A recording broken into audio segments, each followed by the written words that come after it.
Então, sejam muito bem-vindos à nossa primeira aula. Essa aula aqui eu coloquei o nome dela de As Três Principais Estruturas do Inglês, que eu carinhosamente apelidei de Big Three. Então, antes de qualquer coisa, né, vamos explicar o que é esse Big Three, que eu vou ficar falando várias vezes, e qual que é a importância dele na sua vida. Então, começando pelo nome, Big Three é usado no inglês para falar sobre grandes trios, né? Então, Big, grande, Three, três. Como, por exemplo, as três maiores gravadoras da indústria musical, três maiores companhias de carro, e sobre os melhores filmes, os melhores filhos da ficção. Coloquei aqui This Is Us, para quem não assistiu a série não vai entender a referência, mas tudo bem, não é importante. Só para dar exemplos de grandes trios, né? Então, nesse curso, a gente vai falar sobre o Big Three do inglês, que são o verbo to be, e sim, a gente vai aprender o verbo to be, mas eu prometo que não vai ser chato, tá? O verbo auxiliar do e as W8 questions, tá? Então, o verbo to be, o famoso verbo to be que a gente estuda durante 7 anos na escola, e mesmo assim, algumas pessoas não aprendem, mas eu vou ensinar de um jeito muito fácil, objetivo, que vocês nunca mais vão esquecer. O verbo auxiliar do e as W8 questions. Mas, como o curso tem duração de 6 meses, eu chamei ele de Big Three Plus. Então, plus significa mais, né? Então, por exemplo, a Disney, né, ela tem um serviço de streaming que se chama Disney Plus, porque não tem só coisas da Disney, tem coisas da Marvel, tem do Star Wars, tem várias coisas dentro do Disney, então por isso que ele chama Disney Plus. A mesma coisa, Star Plus e várias outras coisas que têm o nome de Plus. Então, o curso se chama Big Three Plus porque a gente não vai aprender só essas três estruturas, a gente vai aprender mais coisas também. E aí, durante esse curso, que a primeira aula é hoje, eu vou te provar uma vez que você sabe o que é esse trio, como usar esse trio, você consegue montar qualquer frase em inglês. Qualquer frase mesmo, em inglês.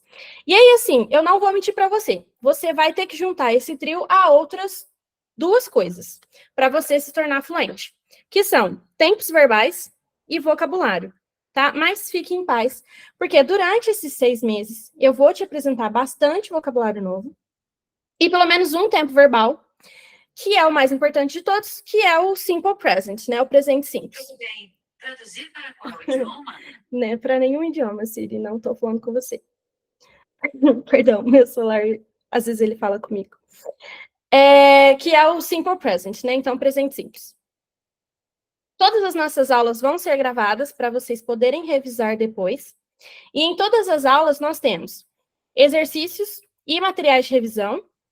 Você também tem acesso a um caderno personalizável, individual e feedbacks constantes. Então, o curso é uma turma de até no máximo 5 pessoas, mas vocês têm um caderno individual, que é como se fosse um caderno físico, só que ele é digital, e você tem lá todos os resumos, e você pode editar como vocês quiserem. Depois eu vou mostrar para vocês, né, para quem entrar no curso, quando vocês receberem o caderno de vocês, eu vou ensinar vocês a mexer. E também acessar a plataforma onde vocês têm feedbacks constantes. Então, eu sempre estou lá colocando comentários, falando o que vocês podem estudar por fora, o que vocês podem melhorar, e etc. E só uma coisa, sou eu que vou corrigir todos os exercícios. As pessoas às vezes perguntam, mas tem alguém que corrige para você? Alguém que faz alguma coisa por você? Que eu quero o seu acompanhamento, e não, sou eu que corrijo todos os exercícios. Vão ter alguns exercícios que vocês vão receber, que são de sites, por exemplo, que aí já tem a resposta pronta lá. Mas os exercícios que eu passo lá no caderno, e as provas, tudo que sou eu que passo, sou eu que corrijo também. Então, vocês vão ter sempre o feedback por mim. Eu que vou acompanhar vocês durante todo o processo. E dar feedback constante, tá? Isso daqui é uma coisa que depois, quando vocês entrarem, vocês podem perguntar melhor, mas só para mostrar para vocês, então, como é que vai funcionar o curso, porque algumas pessoas perguntaram também se ia ser só essas 3 estruturas durante os 6 meses, e não, vai ter muito mais coisa. O Thales, que está aqui, já foi meu aluno, ele já tem uma noção aí de como funciona, depois vocês podem perguntar para ele se eu sou uma boa professora ou não. Então, bora começar. Se você ainda não pegou papel e caneta, pega aí, vou dar um tempinho para vocês pegarem papel e caneta. Porque vai ser bastante informação. As 3 estruturas, elas são simples, mas para explicar para vocês a fundo, eu preciso de tempo. Como aqui a gente só tem 1 hora, eu vou explicar a base para vocês, dar a introdução para vocês, e aí, durante as próximas aulas, a gente vai ver uma por uma especificamente, certinho, bonitinho, com exercícios e revisão e prática, conversação e etc, etc. Então, só para vocês saberem.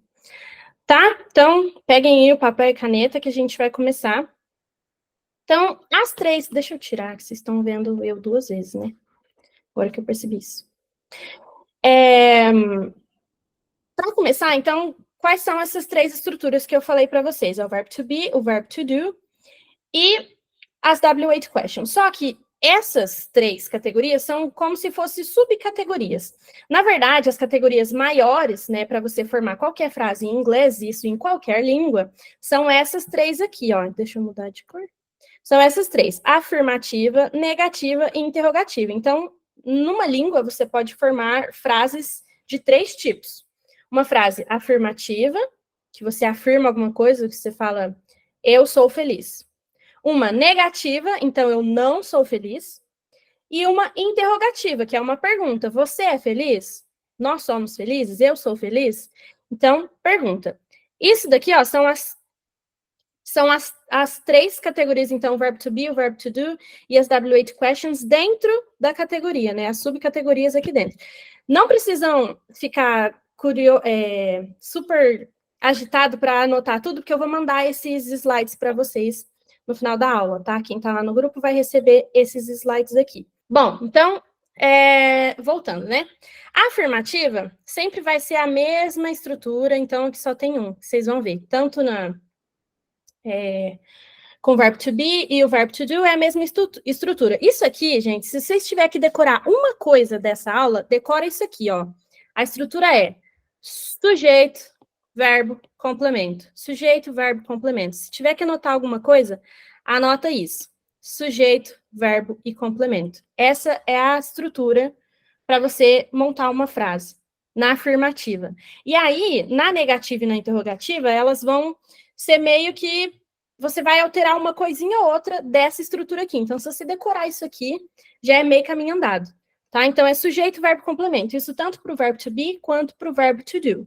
As W8 questions, vocês vão ver que a interrogativa é a maior. Por quê? As W8 questions, como o próprio nome já diz, né? Questions é pergunta. Então, as W8 questions a gente vai usar só aqui na interrogativa. A gente pode usar as palavrinhas, né? As W8 words na afirmativa e na negativa, mas vai ser com outra estrutura, outra coisa. A gente vai aprender só na interrogativa, tá? Sobre as W8 questions. Agora, o verbo to be e o verbo to do, a gente vai aprender tanto na afirmativa, quanto na negativa, quanto na interrogativa. Então, por isso que aqui a interrogativa é maior. Mas, enfim, tanto para o verbo to do, tanto para o verbo auxiliar, para o verbo to be, quanto para o verbo auxiliar do, a estrutura é essa, então, sujeito mais verbo mais complemento. Tá? Na negativa, então, eu tenho que acrescentar o não, né? Tem que acrescentar a negação, que vai ser aqui, no nosso caso, o not. O not, ele vai ficar, no caso do verbo to be, depois do verbo, e no caso do verbo auxiliar do, antes do verbo e depois do verbo auxiliar. Mas a gente vai ver isso com mais calma daqui a pouco, tá? Só estou aqui dando um overview, uma visão da imagem maior. E na interrogativa, a gente vai ter mais ou menos a mesma estrutura, porém, o verbo vai lá para o começo da frase. Então, o verbo que antes ficava aqui, né, depois do sujeito, ele vai lá para o começo da frase. Então, verbo mais sujeito mais complemento e o ponto de interrogação, que não pode esquecer, que às vezes as pessoas esquecem de colocar o ponto de interrogação. Então, no caso do verbo to do, o verbo auxiliar vem primeiro, depois o sujeito, depois o verbo, depois o complemento e o ponto de interrogação. E as W8 questions vai manter as duas estruturas daqui de cima com a W8 word na frente. Mas Vamos ver, então, um por um mais devagar. Agora. Então, começando pela afirmativa no verbo to be, tá? Então, vamos começar pelo verbo to be. A afirmativa, que é a estrutura que eu falei para vocês. Sujeito, mais verbo, mais complemento. Tá? Então, aqui vai ter um sujeito, mais um verbo, mais um complemento. Exemplo, teacher. Um exemplo de sujeito. I, sou eu, tá? Então, exemplos de sujeito. Pode ser tanto o nome de uma pessoa, então poderia colocar aqui, por exemplo, Lindsay. Só que aí eu ia colocar is ao invés de am, né? Porque eu tenho que conjugar o verbo. Então, o verbo to be, ele tem só 3 conjugações, olha só que fácil. Que é o am, o is e o are. Tá? Então, no caso de I, combina com am. O Lindsay, como é a terceira pessoa, combina com is. E aí eu vou colocar aqui o rap também, vou repetir o rap. Tá? Então, exemplos de sujeito. Pode ser um nome ou um pronome, tipo eu, tu, ele, nós, vós, eles, né? No caso do inglês. I, you, he, she, it, we e they. Tá? Então, você vai colocar aqui um sujeito, que é a pessoa que faz a ação, o verbo, que é a ação em si, ou não necessariamente uma ação, mas né, um verbo, e o complemento. Então, por exemplo, nesse caso, eu sou feliz. Lindsay é feliz. Tá? Então, aqui o rap está fazendo o papel de complemento. Beleza. Agora, no verbo auxiliar do, eu vou ter essa mesma estrutura, sujeito, verbo, complemento. Então, é igual aqui na de cima. Então, I, sujeito, want, verbo, water, complemento. Então, eu quero água. I want water. Então, mesma coisa. Sujeito, verbo, complemento. A afirmativa é a mais fácil. Então, não tem erro. Para você formar uma frase na afirmativa, você só precisa de vocabulário. Então, você precisa de um sujeito, que eu já te falei aqui todos que são, né? Então, I, you, he, she, it, we e they. É eu, tu, ele ou ela. A gente vai falar desse it daqui a pouco. We, nós e they, eles ou elas. Tá? Então, você precisa de um sujeito, um verbo e um complemento. A frase na afirmativa está pronta, está formada. Beleza. Então, vamos falar do it um pouquinho. O it, que é um dos pronomes aqui, ó, da terceira pessoa no singular, ele vai ter um papel muito importante no inglês, e ele pode ser usado, o it, ele pode ser usado tanto como sujeito, tanto quanto como complemento. Tá? Então, vai funcionar assim, ó. Na afirmativa, vou dar um exemplo do it sendo sujeito. Tá? Aqui, essa frase, ó, it is raining. Se eu for traduzir, seria está chovendo. Está chovendo, tá? Então, assim, ó, no português, existe um fenômeno que se chama sujeito oculto. O que é um sujeito oculto? Por exemplo, eu posso falar, sou feliz. Sou feliz. Eu não preciso colocar o eu sou feliz. Eu sou feliz. Se eu falar sou feliz, você já entendeu que ali o sujeito sou eu, né? Porque como a gente tem várias conjugações para o mesmo verbo, cada um para uma pessoa, você já subentende ali que sou representa eu, né? Então, eu sou feliz.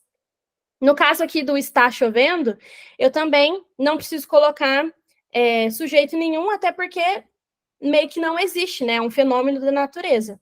Então, quem está chovendo? Ninguém. Sei lá, nuvem, está chovendo. Tá? É um fenômeno da natureza. Porém, entretanto, contudo, todavia, no inglês, eu não posso jamais escrever uma frase sem um sujeito, tá? Não existe sujeito oculto em inglês. Nunca. Então, eu preciso colocar ali um sujeito. Mas, você vai falar assim, teacher, mas você acabou de falar que não tem um sujeito. Que o it, que quem está chovendo é um fenômeno da natureza. Como é que eu vou escrever essa frase, então? Quem está chovendo, então? É um fenômeno da natureza. Então, quando eu não tenho um sujeito, ou quando eu não sei, ou quando esse sujeito não é uma pessoa, por exemplo, um animal, um cachorro ou um objeto, eu vou usar o it.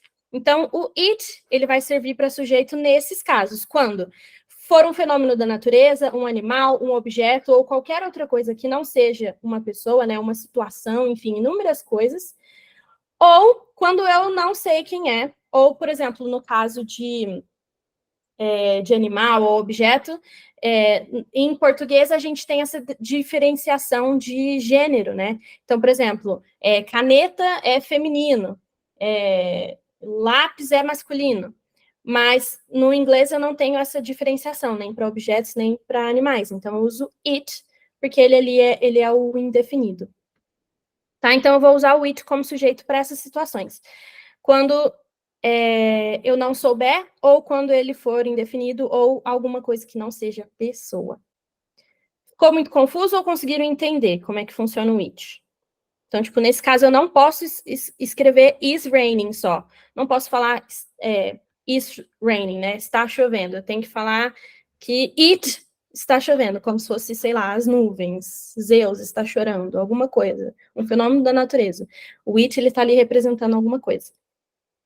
Sempre preciso colocar ele na minha frase. Certo? Não posso escrever frases em inglês sem um sujeito. E eu também não posso escrever frases em inglês sem um complemento. Então, o it, ele também vai entrar aqui. Então, por exemplo, I want it. I want it. Esse it aqui, ele pode representar tudo e qualquer coisa. Então, por exemplo, geralmente você vai ter que prestar muita atenção no contexto, na conversa que você teve, porque esse it, ele também pode representar alguma coisa que você já falou antes. Então, por exemplo, se eu te pergunto, do you... Peraí. Apaga. Do you want chocolate? Então, você quer chocolate? Se eu te pergunto, né? Você quer chocolate? A gente já vai entender a estrutura dessa pergunta daqui a pouco. Do you want chocolate? Você pode falar, yes, I want it. Você não precisa falar I want chocolate. Você pode falar I want it, que ele já vai estar representando o chocolate. Então, sempre que o it aparecer, você tem que prestar atenção ali no contexto para você entender o que ele está representando, que ele sempre está representando alguma coisa, que é o que eu acabei de falar, ou alguma situação, algum objeto, algum animal, algum evento da natureza, alguma coisa ele vai representar. E provavelmente, quer dizer, com certeza, esse it não é uma pessoa, tá? Então, I want it, tá? Também pode ser, por exemplo, você quer namorar comigo? Yes, I want it. Sempre. Tem até uma música. I don't care, I love it. Aí eu desafio vocês a depois pesquisar o que esse it da música I love it significa e me mandar. Desafio. Beleza? Então, o it ele também vai poder ser usado como complemento, porque não existe nem sujeito, nem complemento oculto no inglês. Beleza? Então, o it ele vai ser usado para isso. Então, afirmativo, beleza. Só para revisar. Então, eu preciso, para formar uma frase na afirmativa. Sujeito mais verbo mais complemento, tanto no be quanto no do. E o it, ele vai representar qualquer coisa que não seja uma pessoa, e ele vai ser usado, pode ser usado tanto quanto sujeito, tanto quanto complemento, para representar coisas que não sejam pessoas. Beleza, então na negativa, como é que eu vou fazer? Eu vou colocar o not em algum lugar ali da minha frase. Vamos começar então pelo verbo to be. No caso do verbo to be, o not ele vai vir depois do verbo, tá? Então, aqui tem o verbo am, depois tem o not, tá? Tem o not aqui. Então, eu sou feliz, I am happy. Eu não sou feliz, I am not happy, tá? Então, tem que tomar cuidado, porque em português ficaria ao contrário, né? Seria eu não, o não vem antes, sou feliz. Então, tem que tomar cuidado nesse caso aqui, porque com o verbo to be, o not vai vir depois, tá? Depois do verbo. Então, I am not happy. Deixa eu apagar isso aqui.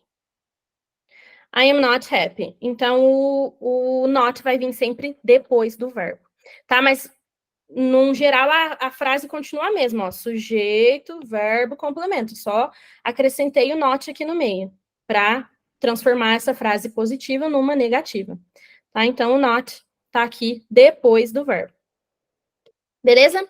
Com o do, vai ser um pouquinho complicado. O do, ele, até o verbo auxiliar do, isso me lembra de do de, tipo, apelido de Eduardo.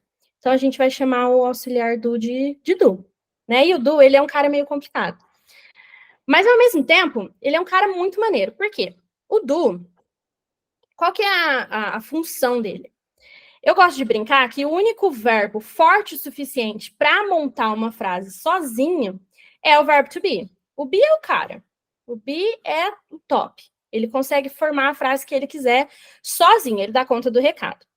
Porém, qualquer outro verbo que não seja o verbo to be, ele precisa ali de uma ajudinha. Ele é mais fraco, então ele precisa de uma ajuda.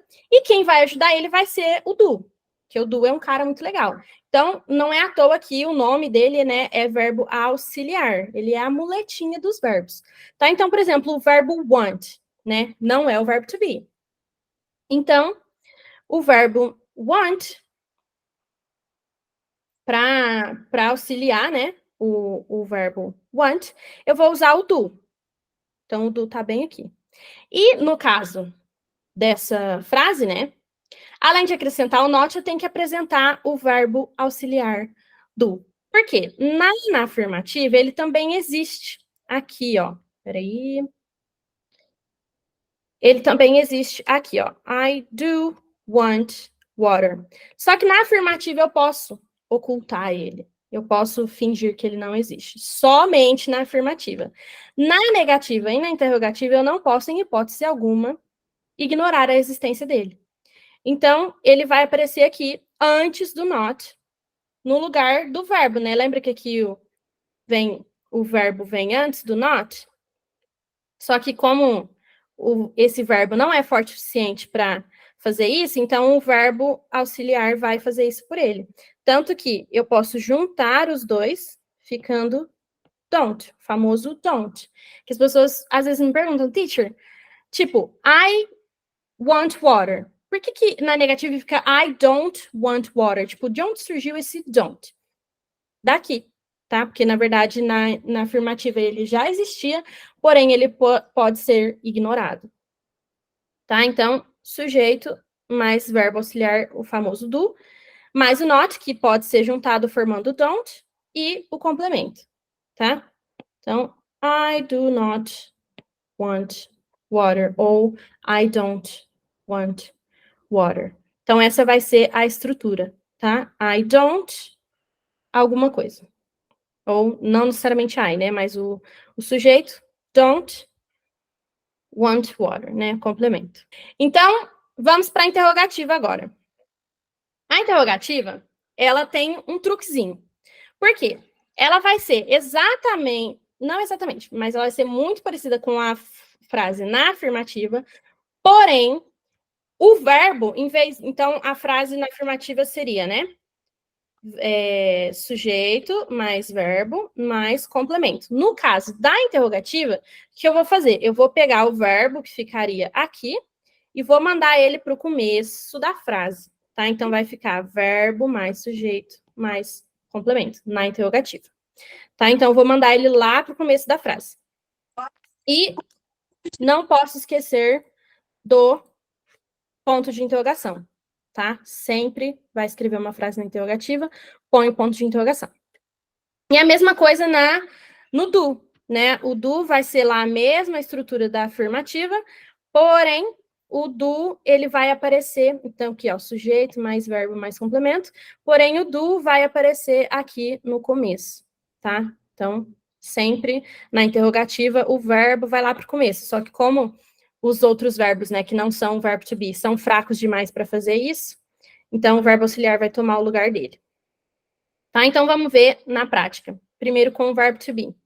Então, como que ficaria na positiva? Eu sou feliz, né? I am happy. Então, para transformar isso numa pergunta, o que eu tenho que fazer? Pegar o verbo e mandar ele lá para o começo. Então, vai ficar am I happy? Am I happy? Então, eu tenho que mandar o verbo aqui para o começo da frase, para ele se transformar numa interrogativa. Então, teoricamente, você nem precisaria do ponto de interrogação, porque, por exemplo, no português, o que diferencia uma afirmativa de uma pergunta é a entonação, né? A estrutura é exatamente a mesma. Né? Se eu disser eu sou feliz, opa, eu sou feliz, positiva, né? E se eu quiser fazer uma pergunta, eu vou escrever a mesma frase e colocar uma interrogação aqui no final, e vou mudar só a entonação. Porém, entretanto, todavia, no inglês, mesmo se eu não tivesse nada aqui, olha, eu ia saber que isso é uma pergunta porque a estrutura é diferente. Mas não esqueçam, tá? Eu só tô falando isso porque às vezes na internet, numa linguagem mais informal, se alguém estiver te mandando mensagem, pode ser que eles esqueçam de colocar o ponto de interrogação. Inclusive, minha mãe faz muito isso em português, né? Eu nunca sei se ela está afirmando ou se ela está fazendo uma pergunta, que ela esquece de colocar a interrogação lá na perguntinha dela. E no português realmente tem esse problema. Agora, no inglês, mesmo se a pessoa esquecer, não tem problema, porque a estrutura é diferente. Mas, não esqueçam, tá? Só estou falando isso porque, novamente, existem alguns contextos, né, mais informais que você pode ali não usar. Mas, se você for fazer uma prova, escrever um e-mail, né, na sua empresa, ou fazer alguma coisa mais formal, que precisa estar gramaticalmente correto, você não pode esquecer, em hipótese alguma, o famoso ponto de pergunta, né? E aí, no do, né, o nosso amigo do, a frase vai ficar exatamente igual, ó, I want water, porém o do vai lá para o começo, tá? Vale lembrar que se fosse she aqui, aí o do viraria does. Mas isso é uma coisa que a gente vai aprender depois durante as aulas também, então não se preocupa com isso agora. Só se preocupa com a estrutura, tá? Então hoje a gente está falando aqui de estrutura. Na estrutura, na interrogativa, o que eu tenho que fazer quando é uma pergunta? Mandar o verbo para o começo da frase. Porém, entretanto, todavia, como eu falei, o verbo, qualquer outro verbo que não seja o verbo to be, é fraco demais para fazer isso. Então, o verbo auxiliar toma o lugar dele e faz isso por ele. Então, o do é que vai lá para o começo da frase, tá? Então, por isso que eu falei que o do é um cara muito legal. Certo? Então, o do vai lá para o começo. Não é assim que eu faço uma frase na interrogativa, tá? Eu coloco o verbo no começo da frase, tanto no verbo to be quanto no verbo to do. E aí, a gente pode, então, ir para as WH questions. Teacher, o que é WH questions? Vou explicar para vocês.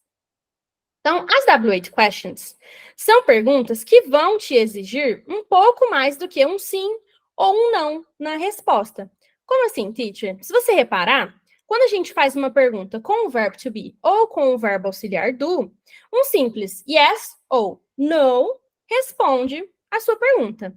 Mas, nesse caso aqui, não, porque elas são aquelas perguntas que eu gosto de chamar de perguntas de jornal. Quando você está lendo o jornal, você lê ali a reportagem, na reportagem você vai ter a resposta para várias perguntas, como o que? Então, o que aconteceu? Com quem aconteceu? Quando aconteceu? Onde aconteceu? Por que aconteceu? Como aconteceu? Então, essas perguntas de jornal, em inglês, todas elas vão começar com WH. WH. Então, o que? What? Quem? Who? Quando? When? Onde? Where? Por quê? Why? Famoso why de mineiro, sou. Só o como que não vai começar com WH, que é o how, mas a regra serve para ele também, tá? Então, só o como que não começa com WH, mas a regra se aplica de todo jeito. Tá? Opa, aqui eu usei o negócio errado. Tá, então essas são as perguntas de jornal. Então, vou dar um exemplo na prática, né? Como assim eu preciso vai me exigir mais que um sim ou não na resposta? Por exemplo, aqui na famosa frase, am I happy? Eu sou feliz? Se eu te pergunto, você é feliz? Você vai falar sim ou não. Agora, se eu pego uma pergunta de jornal, por exemplo, o porquê, né? O famoso why. Se eu te falar, se eu te perguntar por que você é feliz, você pode me responder com um sim ou não? Não pode. Tipo, por que você é feliz? Sim. Tipo, isso não responde a minha pergunta. Você tem que elaborar ali a sua resposta. Então, com essas perguntas, não dá para responder só sim ou não. Eu preciso ser mais específica na minha resposta, dar mais informações. Então, vamos entender como é que funciona as perguntas, tá? A resposta a gente vai aprender durante o curso depois, mas vamos focar nas perguntas então. Nas perguntas, foi como eu falei para vocês, é a mesma estrutura da interrogativa ou do verbo to be ou do verbo to do, porém, eu acrescento um WH lá no começo. Então, se na pergunta, vamos começar aqui com o verbo to be, né? O WH mais verbo to be. Se na pergunta eu mando o verbo para o começo da frase, a WH word ela vai ainda mais para o começo ainda. Então, é a mesma estrutura da pergunta, porém, a WH word vai ainda na frente. Tá? Então, aqui, e como aqui na minha tela, o why, eu usei o why, que é o porquê. Por que eu sou feliz? Então, o am vai continuar na frente do sujeito, exatamente com a mesma estrutura de pergunta, porém, o why vai lá no começo de tudo mesmo. E a mesma coisa com o verbo to be. Com o verbo to do, desculpa, com o do. O do, ele também vai aqui no começo, né? Então, em vez de I do want water, ele vai aqui para o começo da frase. Mas a WH word vai ainda mais na frente. Que a WH word, as WH words, elas são muito rápidas. Elas chegam no lugar antes de todo mundo. Antes mesmo do verbo. Então, ela vai ser sempre a primeira palavra da sua frase. Tá? Sempre que você quiser fazer uma pergunta de jornal, entre aspas, você vai colocar a WH word lá no começo da frase. Sempre, sempre, sempre. Tá? E a estrutura da pergunta vai continuar a mesma de pergunta, com o verbo na frente do sujeito. Bom, então, para provar para mim que vocês aprenderam tudo mesmo, vou pedir para vocês mandarem aqui no chat três frases. Vocês vão montar 3 frases para mim. A primeira, vocês vão montar uma frase na afirmativa, usando o verbo to be. Então, ou am, ou is, ou are. Né? Se vocês quiserem usar o am para ficar mais fácil, né? Igual eu usei nas minhas. Pode, né? Então, I am alguma coisa. Eita, que eu já estou dando a resposta, mas enfim. Afirmativa usando o verbo to be. A segunda, você vai fazer uma frase na negativa usando o do, nosso colega do. E a número 3, você vai fazer uma interrogativa usando alguma WH word. Então, para facilitar, eu vou deixar... Não, eu vou escrever aqui. Vamos usar o why. Vamos colocar o am para todo mundo na afirmativa. Então, am tem que usar na número 1, você tem que usar o am. Na número 2, você tem que usar o do. E na número 3, vocês vão usar o why. Why de pergunta. Pode falar, Jacira. A sua pergunta com a pergunta WH, você usou o WH na frente mas você colocou o sujeito como do, ele não é aí o verbo fazer, ele não está como fazer? Boa pergunta. Então, nesse caso aqui, tá? Então, no caso do verbo auxiliar do, ele não tem significado nenhum, tá? Existe o verbo do e existe o verbo auxiliar do. O verbo auxiliar do, ele não tem significado nenhum. Então, por exemplo, aqui, esse do, ele não significa nada. Tanto que eu posso usar uma frase com o verbo to do significando fazer. Seria, por exemplo, você quer fazer o almoço. Vamos pôr assim, então, né? Ficaria do, porque eu preciso do auxiliar aqui, e esse auxiliar aqui não tem significado nenhum, ele é só a muleta, tá? Esse do aqui, ele é Sim, só a muleta, ele não tem nenhum significado. A muleta aí, no caso, a WH já é a muleta, não é? Não. Tá confuso, aí esse pedaço está confuso, porque a WH, Tá. ela já vem como uma pergunta. Sim, mas ela... eu vou... Então, peraí, deixa eu formar essa frase aqui primeiro, e aí eu já te explico, então. Do you want to do the dinner? Vamos pôr, então, né? Já que você quer fazer o jantar. Então, esse do aqui não tem significado nenhum, esse primeiro aqui, e esse tem, que é o de fazer. Tá? Mas eu vou te explicar, então, por que que o W8 ele não vai ignorar esse do. Vamos pensar em português, olha. Se eu falo para você, qual que é a frase que eu usei aqui? Você quer água, né? Do you want water? Do you want water? O que me confundiu foi o uso do Da WH, W8. Sim, da exato. W8, Eu vou te explicar com o com o do do. junto. Sim, vou te explicar agora. Então, se eu te pergunto, você quer água? Como que eu vou montar essa frase? Do you want water? Até aqui tudo bem, né? Se eu quero perguntar se você quer água, eu vou montar assim. Do you want water? Só que se eu te pergunto, do you want water? O que você pode responder para mim? Sim ou não? As W8 words, para que elas vão funcionar? Elas são palavras que elas vão te exigir mais do que um sim ou um não na sua resposta. Elas são, por isso que eu chamo de pergunta de jornal. Ela vai te dar ali mais informações. Então, se eu te pergunto, vamos pegar em português, você quer água? Sim ou não? Agora, se eu pergunto, por que você quer água? Entende que eu não vou mudar, eu não deixou de ser uma pergunta.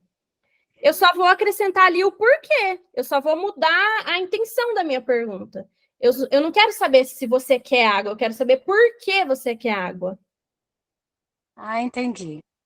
Então, Agora entendi. as W8 words, elas vão acrescentar ali alguma coisa para a sua pergunta, que é a informação que você quer saber. Então, você pode querer saber o que, você pode querer saber quem, quando, onde, por quê, como. Por isso que eu chamo de perguntas de jornal. Então, novamente, quando você está lendo ali o jornal, que você lê uma reportagem, geralmente uma reportagem ela vai te responder essas perguntas. Então, o que aconteceu? Com quem que aconteceu? Quando? Onde? Por quê? Como? Então, a Isso só reportagem se ela vai ter... aplica, isso só se aplica, então, se o auxiliar for do, porque se for Não, will, should, could, would, aí não, não. dá certo também. Só que o can, o should, o could são modal verbs, que Sim. é uma outra categoria de verbo. Então, a gente tem o verbo principal, que é, por exemplo, want, aqui nesse caso, ou poderia ser o verbo to be. A gente tem o verbo auxiliar, que nesse caso é o do. E a gente tem um verbo modal. O verbo modal, eu vou explicar bem por cima, porque não tem a ver com o que a gente está Não é o aprendendo agora. foco. É. Mas o verbo modal, ele vai modificar o verbo principal. Nesse caso aqui, ele modificaria o want.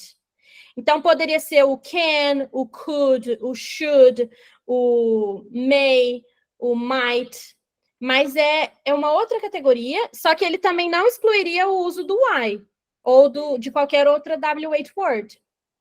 Porque Tá. esses W8 words, elas são complementos. Elas vão, tipo, te ajudar a especificar a sua pergunta. Ok, ficou Então, claro agora. no primeiro caso, eu queria saber se você queria água. No segundo caso, né, quando eu acrescento a W8 word, eu quero saber por que você quer água, ou quem quer água, ou quando você quer água, ou onde você quer beber, ou por quê, ou como. Tipo, se você quer num copo de plástico ou num copo de vidro. Então, elas vão ser usadas para especificar a sua pergunta. Ok, entendi. Muito obrigada. Certo? De nada. Sim. Thales, pode falar. Por que são chamadas de W8 words? Por que eu chamo de W8 words? It's. Porque todas elas vão começar com um W8. Deixa eu digitar aqui. Peraí. Ai, que eu tô no. Tá, deixa eu digitar aqui. Calma aí. Ó. Então, onde, né? A primeira palavra é on. Não, o que. Então, o que vai ser what em inglês. Então, começa com WH. What. O que. Tá muito pequeno, né? Eu vou aumentar daqui a pouco. Peraí. Seria o que. Certo? A segunda palavra é quem, que é who, Também começa com WH. Ok. A terceira é quando. When. Também começa com WH. Calma aí. When. Quando. Depois, onde? Where. Também começa com WH. Where. Onde. Depois, por quê? Why. De mineiro, sou. Opa. Why também começa com WH, que é o porquê. Vou colocar PQ, porque tem muitos porquês. E o como. O como é o único que não começa com WH, mas ele se encaixa nessa categoria também de sempre ir no começo da frase, que é o como. Deixa eu ver se eu consigo aumentar o tamanho dessa letra. Mas é por isso que eu chamo elas de W8 words, porque todas elas começam com WH, basicamente. Agora dá para ler. É isso. Mas é por isso que eu chamo elas de W8 words, porque todas elas começam com WH. Então, enviem para mim as perguntas, as frases de vocês, né? Então, a primeira é uma afirmativa com o verbo to do. A segunda é uma negativa, desculpa, afirmativa com o verbo to be, negativa com o do e interrogativa com o W8 word.